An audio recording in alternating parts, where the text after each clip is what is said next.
Good evening, everyone, and welcome to this evening edition of the On-Air Advocate. We're at the On-Air Advocate.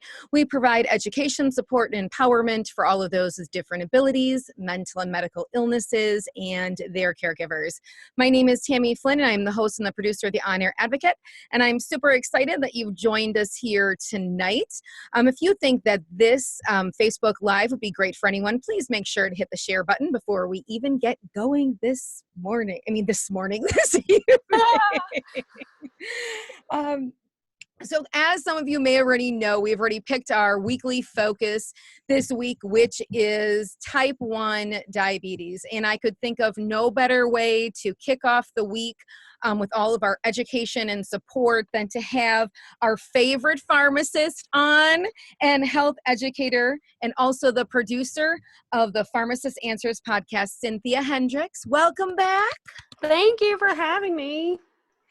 Super excited to have you here tonight. And so as I was putting this together for talking about type 1, obviously there's all angles of it, and something that we know for sure with type 1 is that they definitely have to go to the pharmacist a lot. Yes. That's for sure. Last night, I interviewed a 9.5-year-old little girl, and she is like a math whiz and knows when they have to go get their prescriptions and they get the refill of their insulin. And it was pretty amazing how much, they learn to calculate. There's a lot of math that goes into it, even more so than what I typically do, because most of the time the doctor will say they have to take this many units of insulin a day, and then I have to say, well, then if there's 30 days in a month, then they need this many bottles. That's about the extent of my math. But there is some hardcore math that goes into factors of what insulin sensitivity is, and like how many units of insulin is going to cover how many grams of carbohydrates or carbs of sugar. Right. And then I know she was talking about there's like doses they have to give themselves. Oh, what word did she use? Kind of like a bolus? Not a bolus, but when a correction dose. That's what she was talking about. As when it comes back high, but then you want to eat, but then you need to take the correction dose before you do that. And I was thoroughly impressed. I was like, you have better math skills than I do. Yes, it's killer math. And they program it all into the little brains of the insulin pumps a lot of times because of continuous glucose monitoring. And so like it knows your blood sugar minute by minute. Which can sound exhausting, but that's why they let the computers do it for those. Right. Well, for the rest of the audience, why don't we start out with first, what is the difference between type 1 and type 2? Because I think we hear, that this person's a diabetic, a great deal. I mean, it's a pretty common word that we hear out there, but there's a huge difference between type 1 and type 2.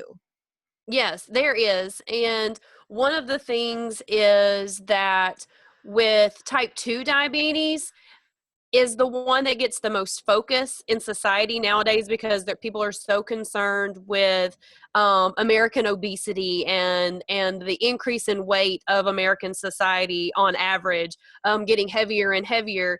And a lot of that has to do with food choices, lifestyle choices, habits that you formed that just last you a long time.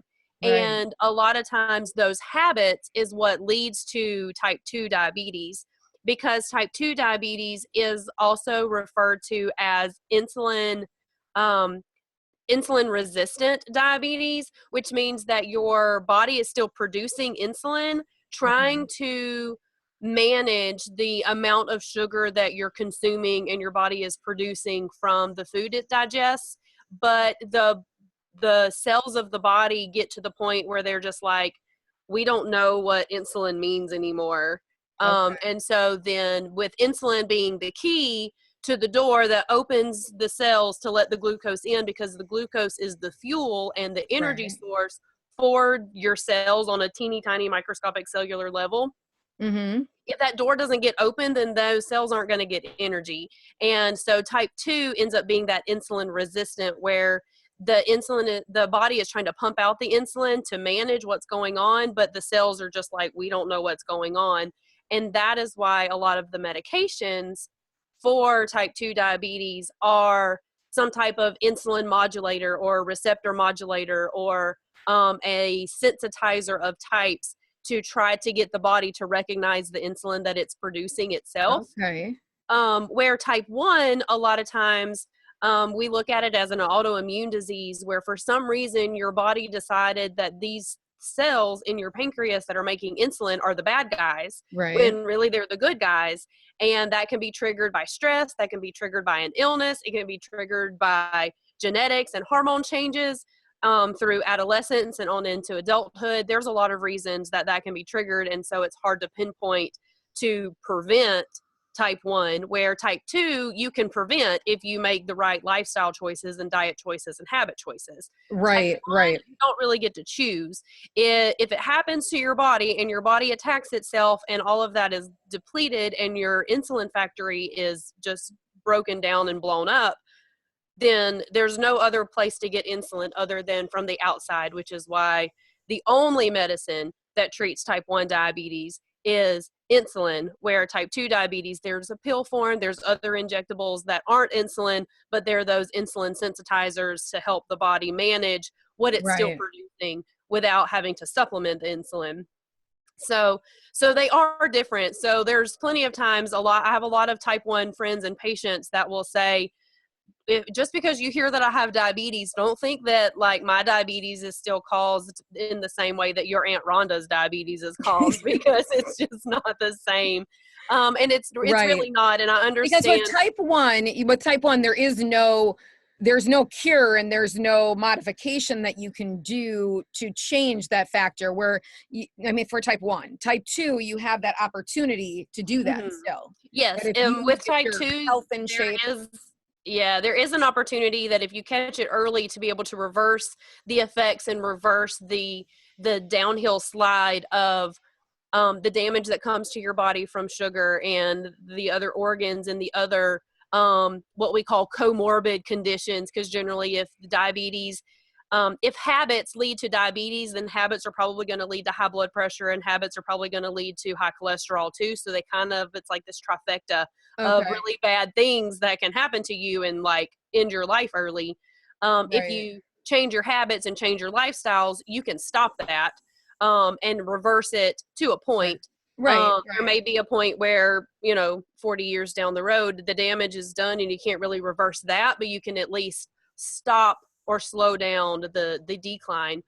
With type 1, like you talk to a 9-year-old, it can happen really early in a child's life. Right. It can happen in adolescence. It can happen in adults. Right. But when it starts to happen, there's no stopping it. Right. You just like it happens, and then you're type 1 diabetic, and then you either manage it or die, because your body can't survive and do its functions without the glucose, and the glucose can't get to where it needs to go without that insulin key. Right. Right. Now, for the age range for type 1, where would you say the higher percentage? I was looking up statistics and, factors and stuff on that, where you see, within your realm of work, do you see the higher percentage for type 1 being in more of the, teens, older, adults, or do you see it more in younger children? Well, currently, most of my patients that are type Mhm. 1 are adults. Okay. That doesn't necessarily mean that they developed that condition as an adult. It just may be that they're a little older than me, so they've been dealing with it for that long Right. of a time. But one of the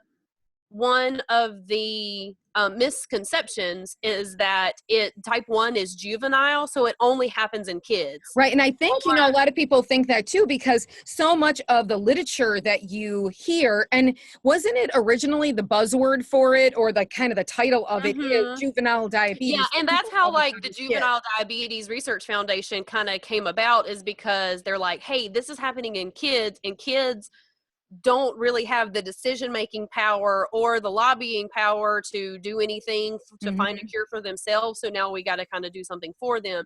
And there's tons of research that they're doing for trying to find prevention measures for type 1 diabetes. The concept of actually doing a pancreas transplant, like we transplant kidneys, we transplant hearts, we transplant Right, livers, right. we transplant lungs, we transplant eyeballs.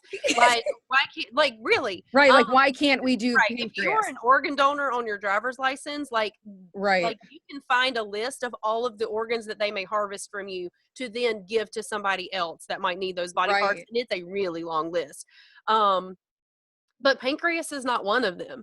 And so it's just one of those things of going, okay, so why is it so complicated? And part of it is because the pancreas is so involved in secreting hormones in your body, Mhm. digestive hormones, not just insulin, but other things that help you digest fats and cope with stress and all of those things. So it's not just be like, let's stick another pancreas in your body and you'll be fine. Mhm. But they are looking at using stem cell research for growing a pancreas that identically matches your DNA to then transplant into your body. So you're just transplanting a new part of you into you, and it all matches, and you're less likely to have like weird stuff. But the other thing is, if your immune system already attacked your own pancreas, then what's going to stop it from attacking the new one? Right. So that's kind of a rabbit hole that Right, right. really gets fudgy and weird. But the I've seen videos and things of where they've kind of attached an external, like, biologically correct pancreas to the outside of somebody's body, and it actually kind of functioned in a way that they're like, this might be the start of something like very sci-fi, Right. out there kind of thing. And it's exciting. But the typical mindset of that is that it happens in kids, and then they have to live the rest of their life that way. um just recently, in the last several years, they're really starting to adopt in type 1 diagnosed adults to say, hey, we've got some resources for you too. Because I think I introduced you to my friend Rachel. Yes, so When she's being she on got later this week. diagnosed, she was like 18 years old, and they're like, hey, you're officially an adult. We don't have anything for you. Good luck. Have a good life. And it's Right. like, what am I supposed to do? So she had to become an advocate for herself, and she really does advocate for other adults. And that's typically who I see too at my pharmacy, are adults who may have been diagnosed in the adolescence or early adult age, and now they're living out the rest of their life. I know of two specific pediatric patients that are type 1 Okay.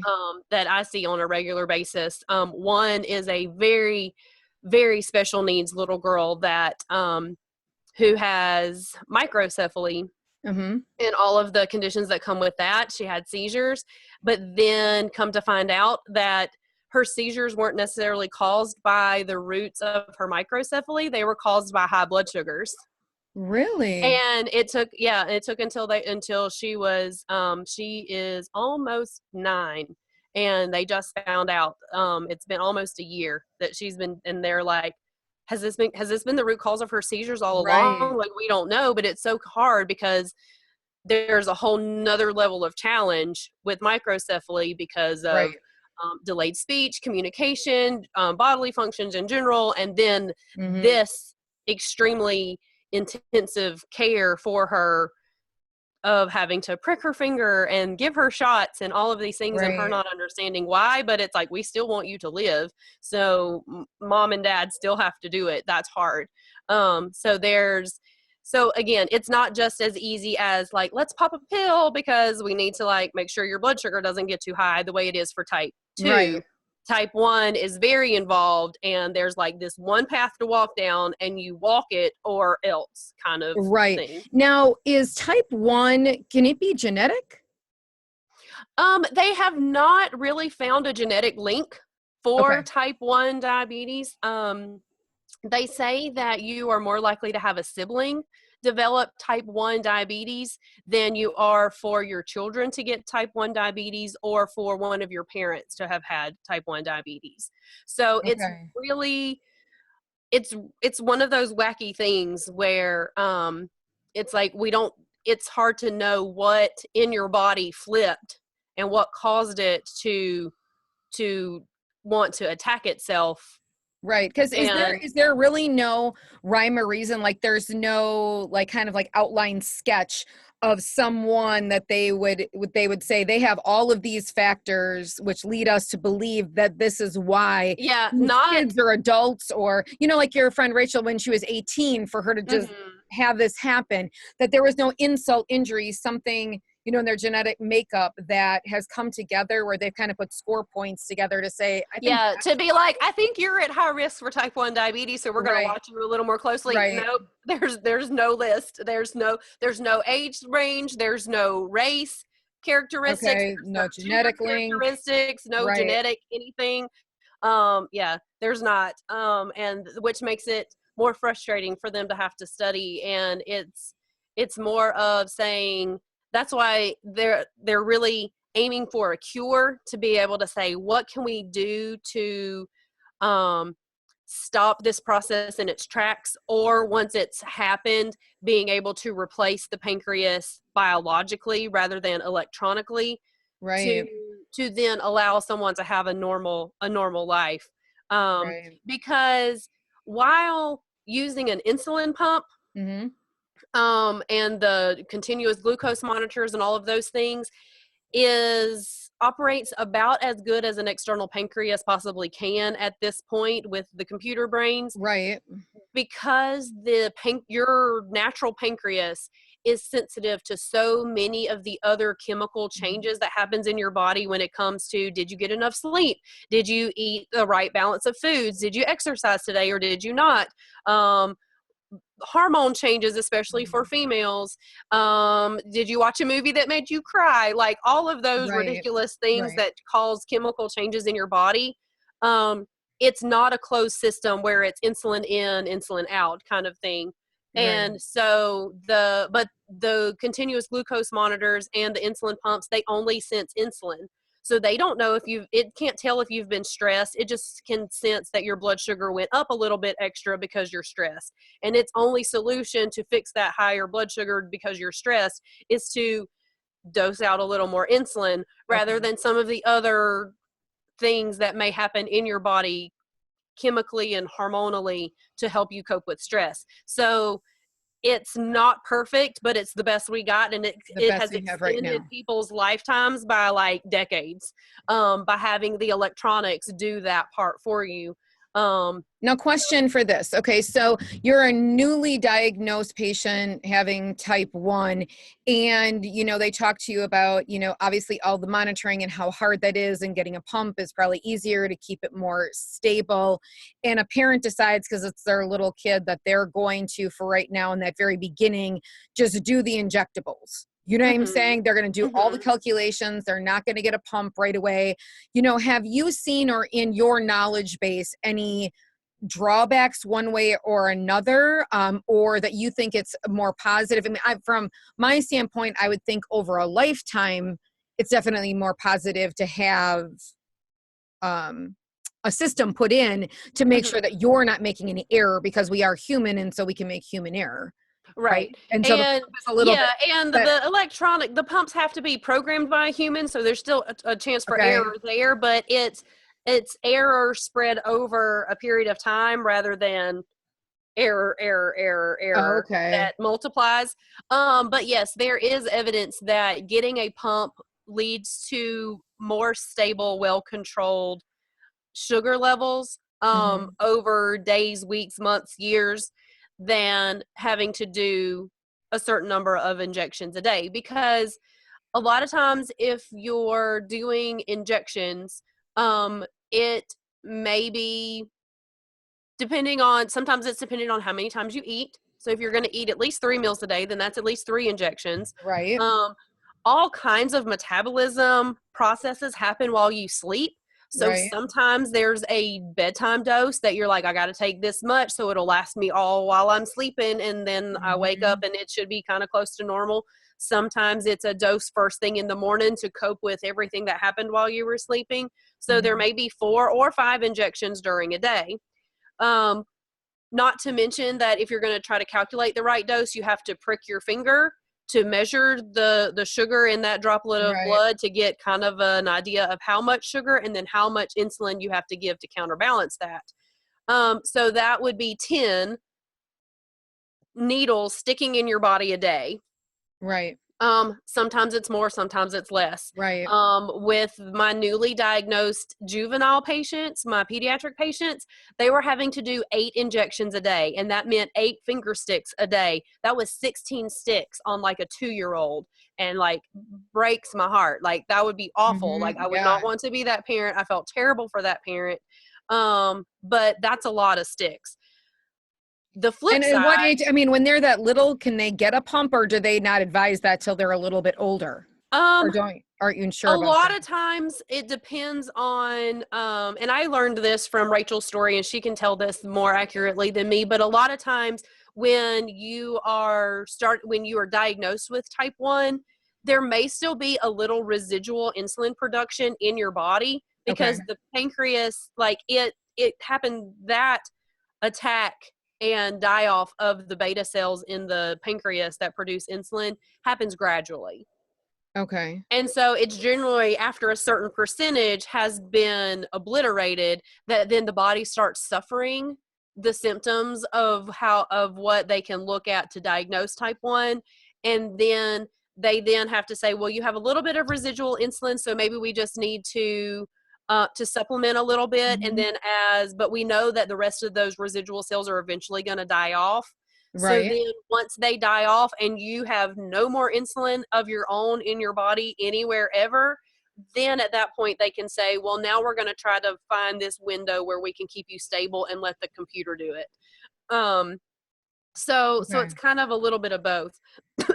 Excuse me. But the goal is to get people on pumps. Even with my type 2 patients who have just completely obliterated their Right. body and they have to become dependent on insulin, the doctors want them on a pump at some point, because if they're going to have to be that way, because They're of the so stability unstable. and Right. the controls. Yeah. So it's different to have to stick on a monitor that's going to have to be injected into your skin, but you stick it once and it lasts for a couple of days, and then you stick a pump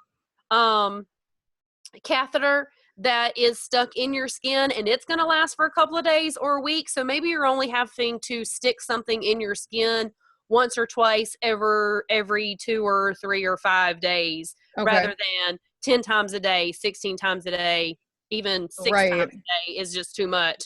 So the compliance factor Mm-hmm. and then the controllability factor make pumps very desirable all across the board. Um, Right.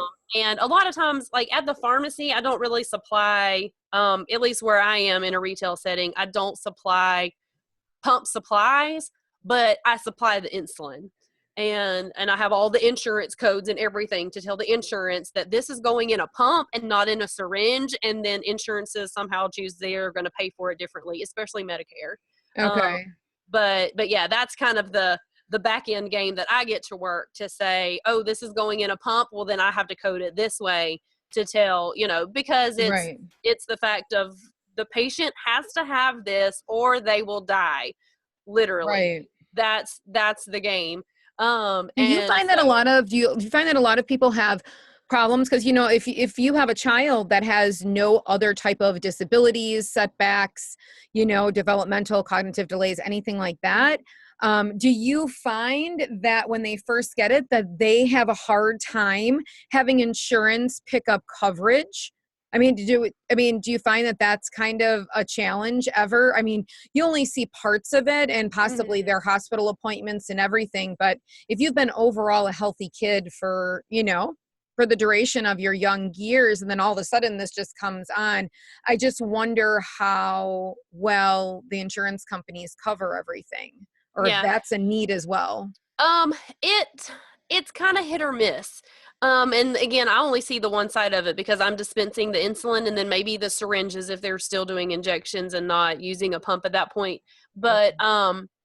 but no pediatrician on this planet is going to try to manage diabetes in one of their kids.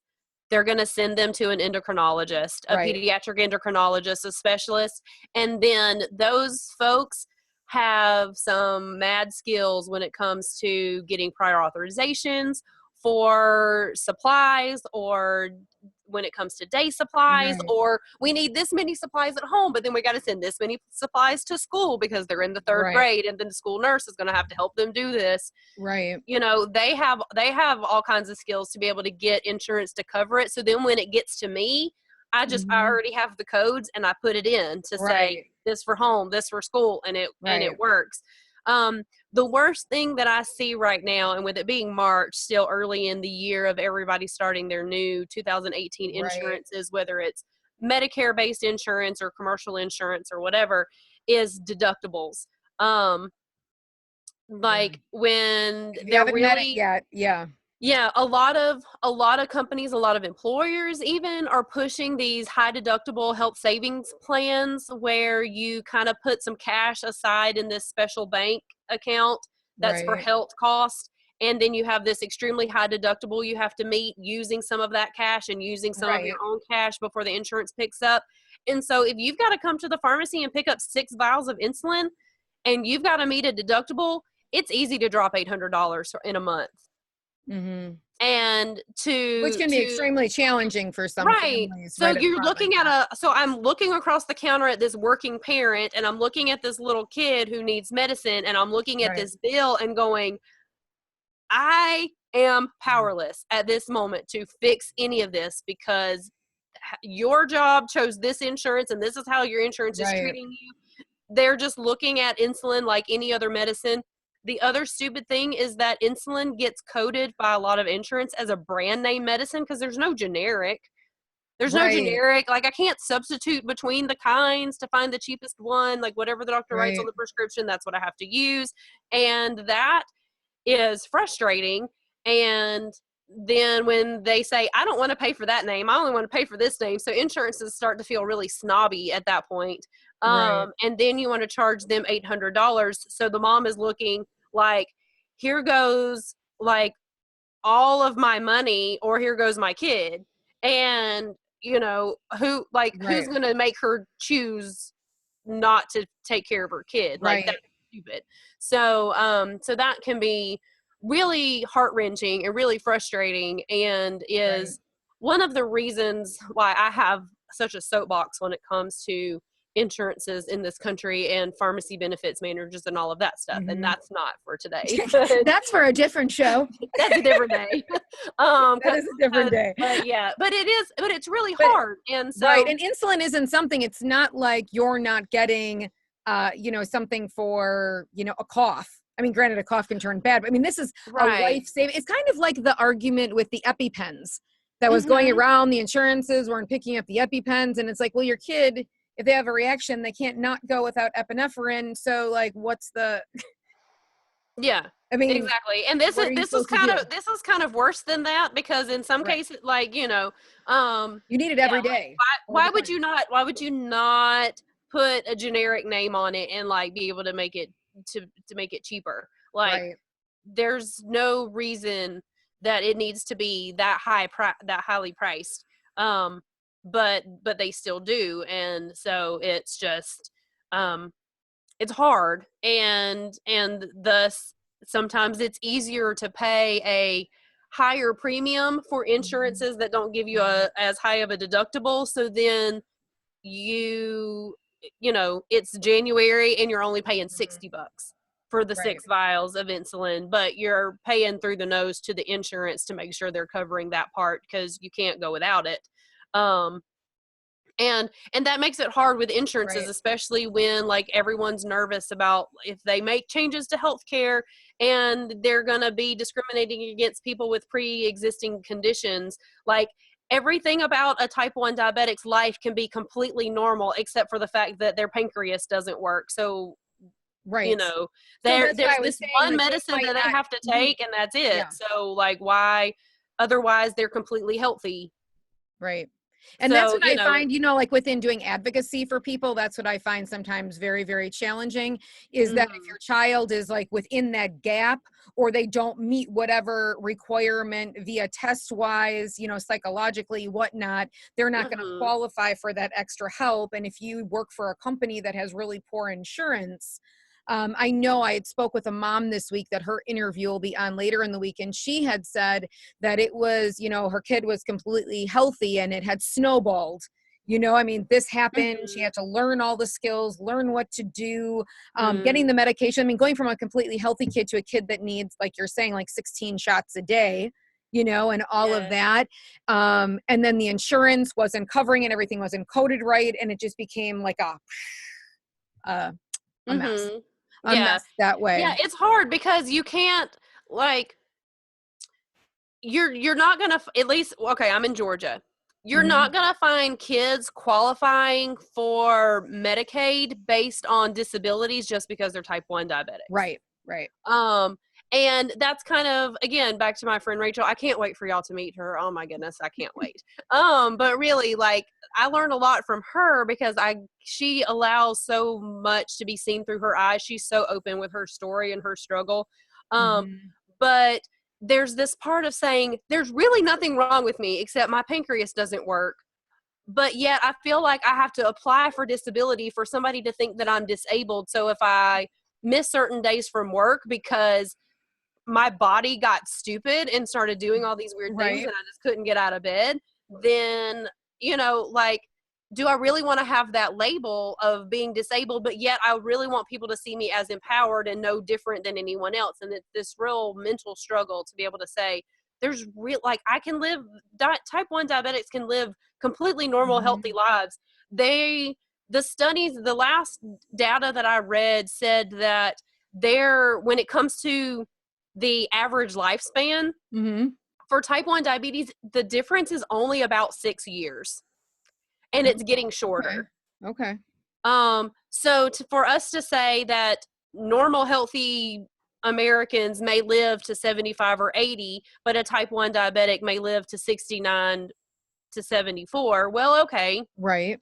Like, that's really not that big of a difference when you start counting it in that respect. And with the technology, if that time frame gets shorter and shorter, there really is no difference for what they can achieve and accomplish in life. Yes, there are some other complications, and yes, they're going to have an extremely involved health team with like 13 people that they can have help with as a resource for this particular issue. But otherwise, like, just looking at them on the outside, you don't know. You don't know. And when I had that interview with the little girl that was 9.5, she was so cute. She's like, you can have things. You just have to manage it. You just have to think. You just can't overdo it.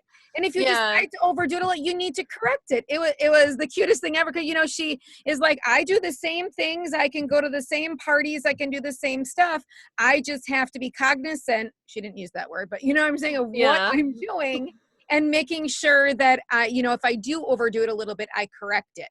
In what she does. So I think there's a lot of responsibility overall that once you become a type 1, you really need to hone in on that responsibility and have a great medical team to make sure that you are, keeping all of yourself at a nice baseline for everything with that.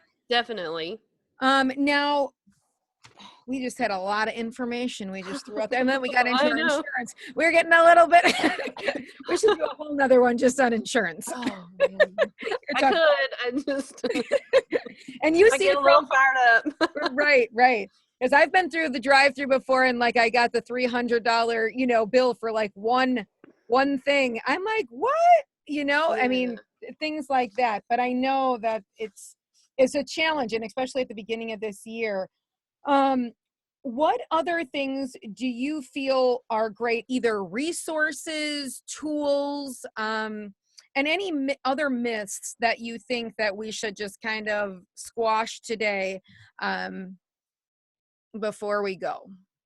Well, when it comes to the electronic tools that type 1 diabetics can use, there's a couple of different brands of pumps. They've all got their fun little gadgets, the continuous glucose monitors that work.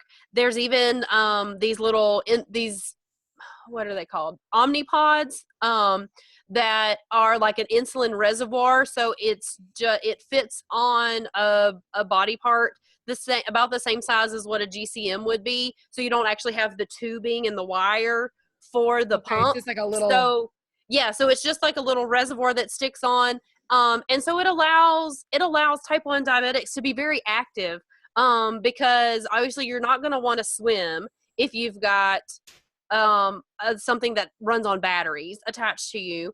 Right. But an Omnipod allows you to go swimming. You can go in the ocean. You can get in the pool. You can go kayaking down the river. You can go mountain climbing. Like all of those things, like you're not restricted by anything. And then you're not restricted by that tether where the pump is attached and then the catheter and the tubing run and have to attach to your skin. Because then if that comes out, then that's a whole another ordeal.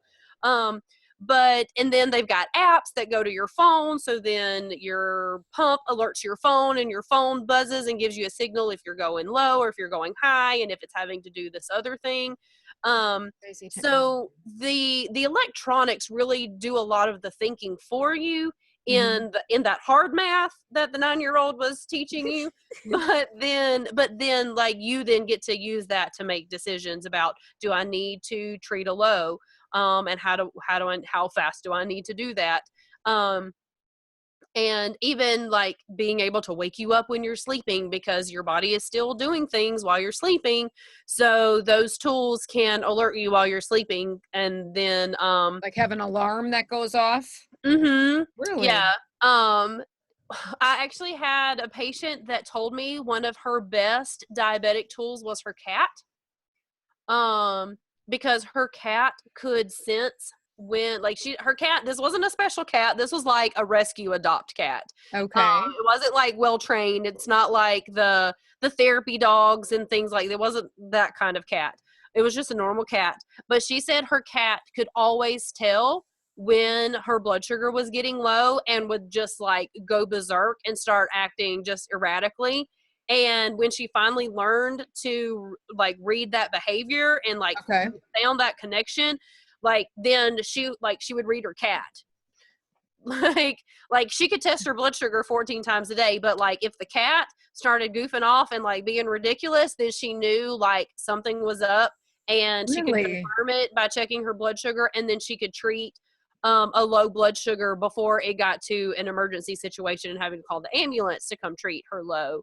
And so that's, I don't know, but it's really bizarre because animals are very sensitive because there's things about your body chemistry that change when your blood sugar gets too high or gets too low. For high blood sugars, especially for undiagnosed, diabetics, when their blood sugar is extremely high and they just don't know, then the smell of their breath is a telltale sign of what's going on with their body chemistry. Really? And so that is one of the things, and I think that's probably like what the animals can probably sense, in the same way that like cats like to be around babies because they drink milk all the time. Cats, that sense of smell in animals is kind of keen and biologically bizarre to be able to sense what's going on in your body, and the animal's cues being able to tell you like what's actually going on. But one of the things, like I said, for a type 1 diabetic, there is a plethora of healthcare professionals that are going to be involved in your health for the rest of your life. And if you are smart about it and really wanting to be empowered in yourself or for the family member that is going through this, getting good connections and good relationships with those healthcare providers is going to be priceless. Because you're going to have a specialist for everything. You're obviously going to have your PCP, and that's probably the person that's going to be like, oh, you have a sinus infection, here, we can do that.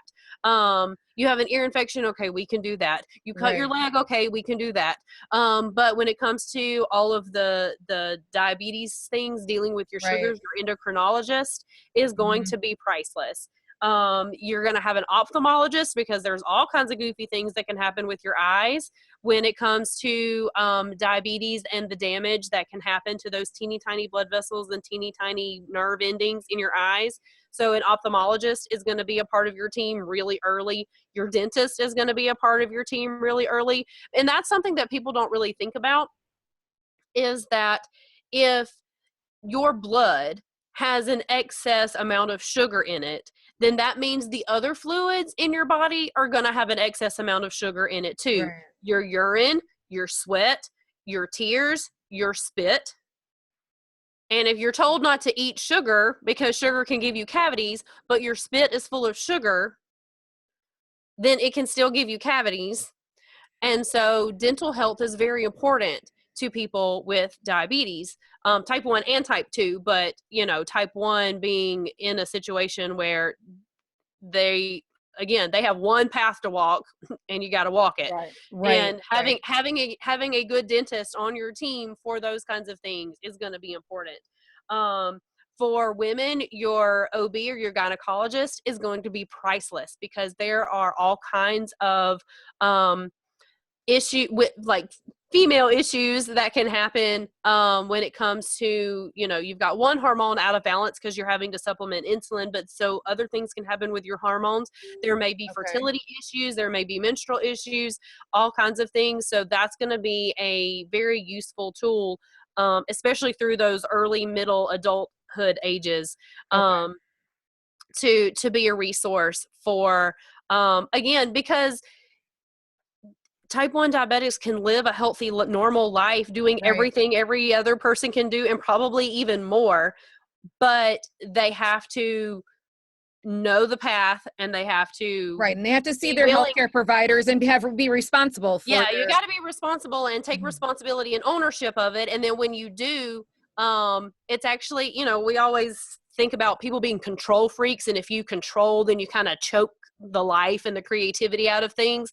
But in situations like this, if you can manage that control, then the opportunities are endless, for what you can do in life, whether when it's traveling and having a family and whatever job that you want to do, that you want to aspire to, and every other area of life that you can ever imagine.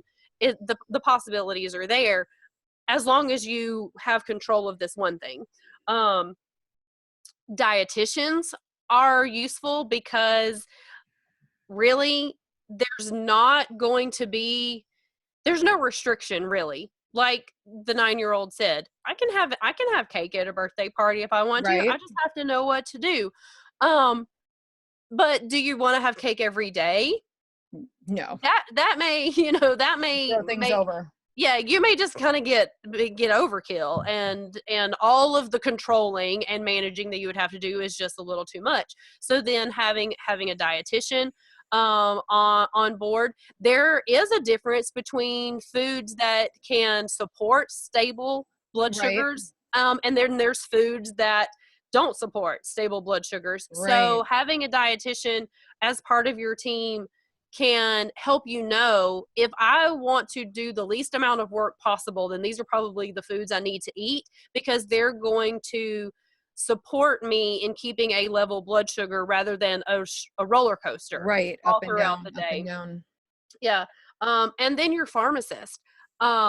There's times where I'm able to answer questions, and your pharmacist is probably going to be the most accessible medical professional out of anyone on your entire team. You have to leave messages for doctors. They make you have an appointment if you want to get something adjusted. You know, you've always got to have jumping through the hoops and the paperwork and all of those things, even to try to get to like your doctor's nurse just to get a question answered. A lot of times you can walk up to the pharmacist and be like, hey, I have a question. And most of the time, when your questions are good and you're ready, really looking for answers. Like, I don't like baited questions. That's another thing. Like, if you come up and you just want me to try to give you an answer that you already came up with from the internet, and you just are trying to get me to agree with you, I don't have time for that. But if you have good, legitimate questions and concerns, I've got time for you. And that's really and truly, pharmacists can be very accessible, don't require appointments. We don't charge consultation fees at this point. Companies and insurances won't let us. So you get free advice, free answers to your questions, super easy, just a few minutes going into your pharmacy to talk to them.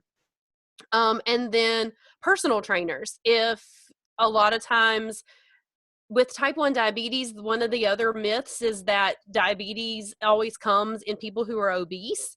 And that's not true with type 1s, because the body is originally, before diagnosis, the body is starving for energy.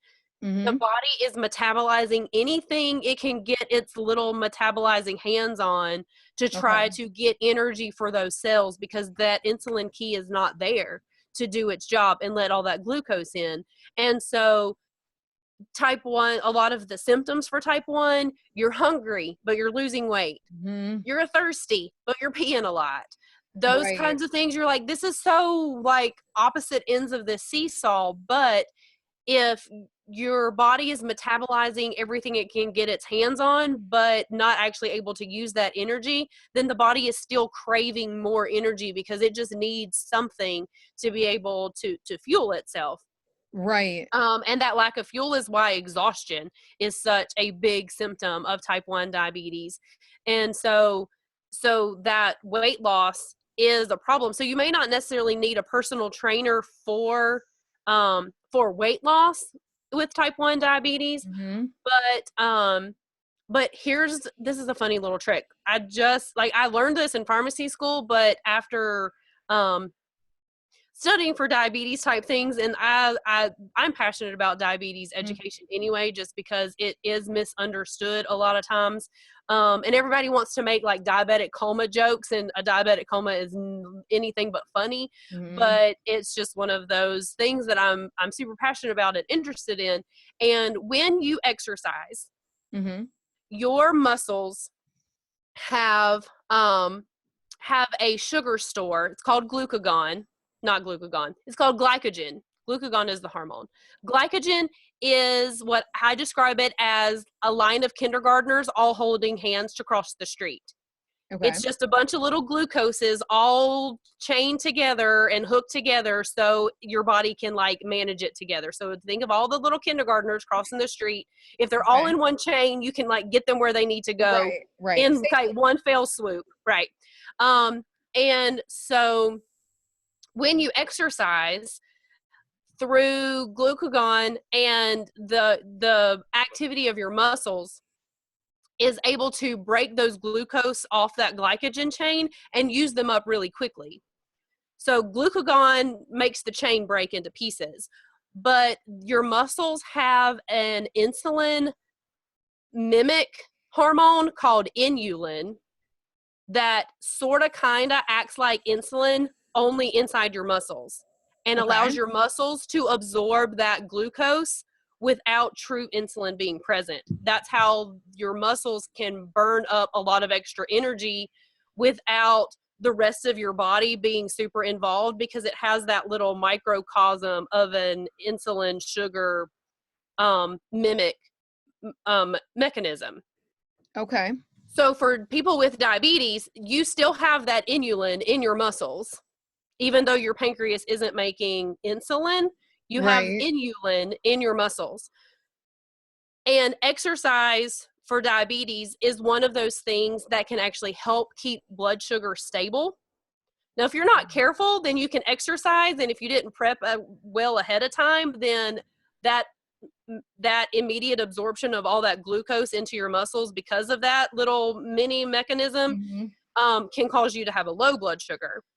But a standard practice and a habit of exercise throughout your life can actually be better for stable blood sugars through your lifetime, rather than just depending on the medication. Okay. And so that's generally not like, I don't do diabetes classes teach people that. I don't know. They just may say like exercise is good for you. Mostly but there's a makeup of why it's there is a reason why it's good for you. And it's not just for type 2 diabetes who may have type 2 because of obesity, and there's another reason that exercise may be necessary for that weight loss purpose, but type 1s may not be in it for weight loss, but they're in it for stable blood sugars. Like, that is the golden ticket. Having a stable blood sugar throughout the entire day is magic. It's like winning the lottery. And so those are the types of things that can bring that on to give you that. Yeah. Having that, and having a personal trainer who understands that, of like, this is why I'm here. Rather than just personal trainers wanting to get you to lose weight, which is how it's viewed a lot of times. But actually having a trainer that understands your struggle, understands what you have to consume before you come exercise, what you have to consume after you exercise, and the whole picture, a personal trainer that is aware of that and that you can team up with for that, can make life so much easier. So while there's not a whole lot of tools and gadgets, because you've got like the pump and the monitors and stuff like that, the people that you can put on your team are going to be vital. Choosing the right people to have that relationship with, that you know that you can go trust, and that then are going to be in the lookout for your best interest, and not just not just another body passing through, the way a lot of doctors' offices can be. If you've got a good team built, you can't go wrong. So that's where, and you're not gonna find answers to your questions on the internet. So you're always like, don't go to WebMD. Don't Google anything. Don't Facebook is not your doctor. Google is not your doctor. You may talk to your doctor on the internet, and that's different. But don't just assume that if somebody has a Facebook page that says they're an MD or a DO or a whatever, that they're suddenly gonna know the magic cure for something. There's all kinds of things that they tell you, will fix diabetes. Like, you need to take cinnamon, and you need to take these vitamins, and you need to do this other thing. And if you would only drink apple cider vinegar every morning, then that would do No, I'm sorry. Autoimmune diseases are way more complicated than that. There's a whole gamut of them. And a lot of times when they're managed, just like type 1 diabetes, life can be normal. Life, at least on the outside, can look as normal as it does for someone who really is normal. And normal is kind of not really a good word, because we're all different and we all have our own battles, and we're all limited editions. I always like to say. Exactly. Yes, exactly. And so, which, one of the best things that, and I think I learned this from Rachel too. I might have stole it from her, but I don't know if it's copyrighted, but her mantra is just give grace to people.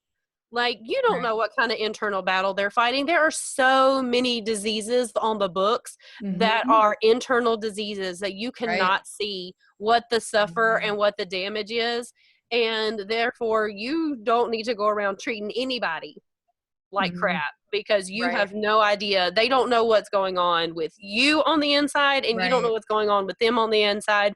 So if you go and approach everyone with kindness and grace, then you're going to have a good day, because, it's going to be reciprocated to you.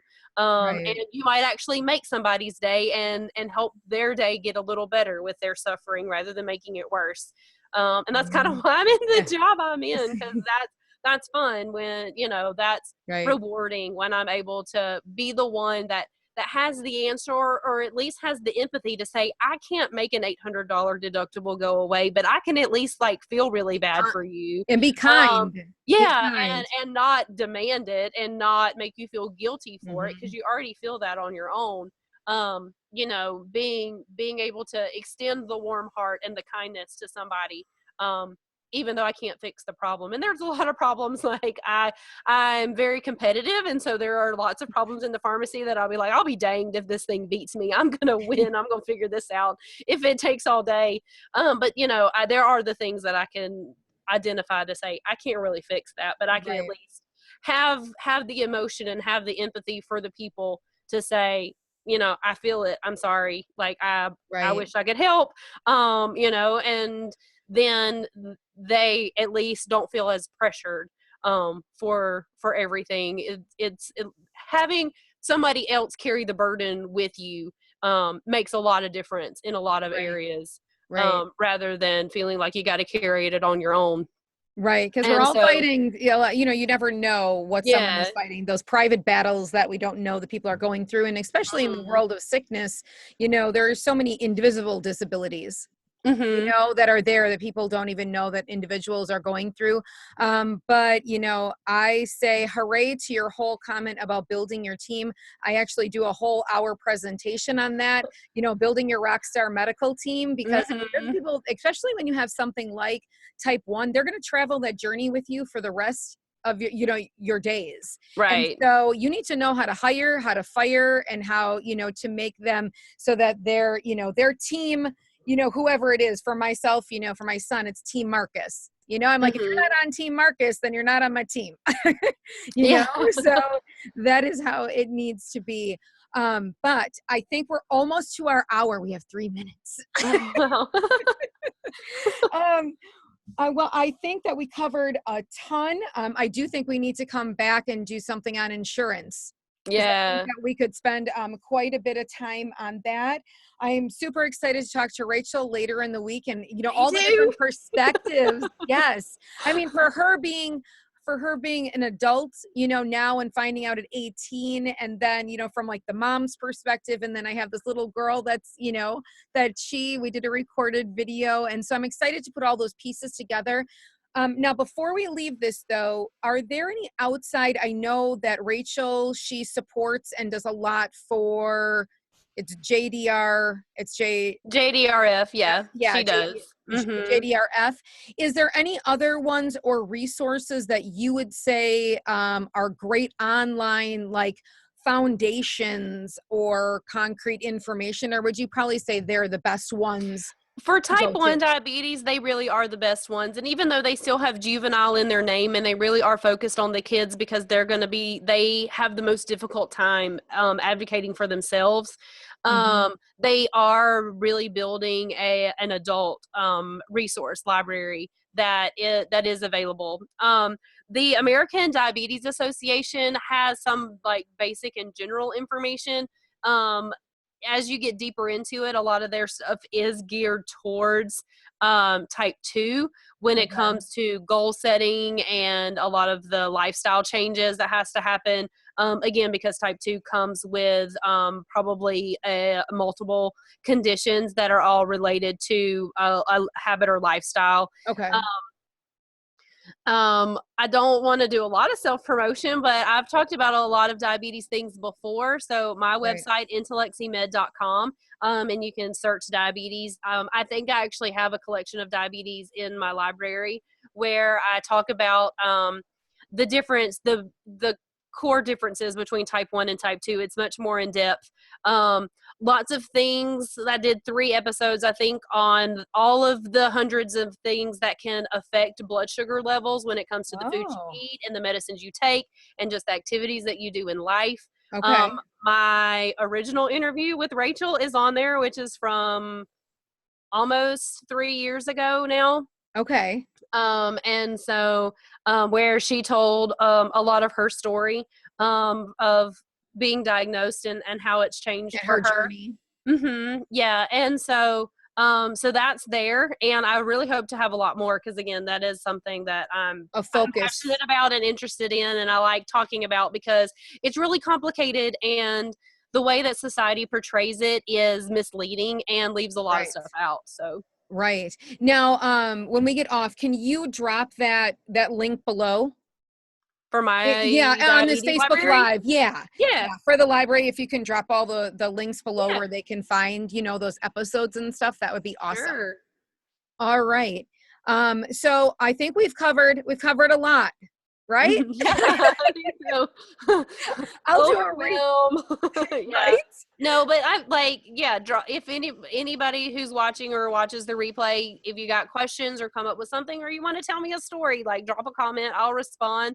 I've got a feedback link on my website that if you have more in-depth questions Right. that don't, or more personal things that don't necessarily need to be on Facebook, I'll be glad to talk about those. And and share that and protect that as well. So Yeah, I know last time you're super, super diligent on if somebody asks a question or drops it below to comment, to give them suggestions as well, or if they hop on over to your site. So I think that that's awesome. So if there were questions that you did not get answered, today, things that you want to kind of throw at our favorite pharmacist, make sure that you drop them below, or she'll put up her link. Click on the link.